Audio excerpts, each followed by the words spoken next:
এক বিন্দু ভালোবাসা দাও।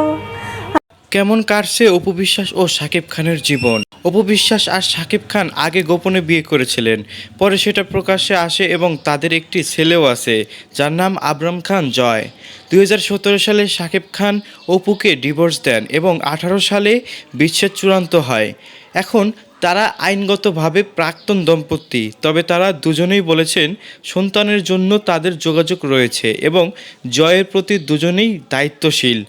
অপু সাম্প্রতিক সময়ে সাক্ষাৎকারে বলেছেন তিনি আর কোনো রাগ রাখেন না। শাকিব খান তার জীবনে অনেক অবদান রেখেছে এবং শ্রদ্ধা থাকবে।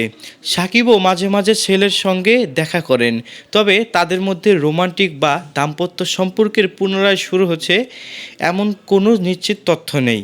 তারা এখন আলাদা জীবন, আলাদা কেরিয়ার, আলাদা সিদ্ধান্তে এগোচ্ছে।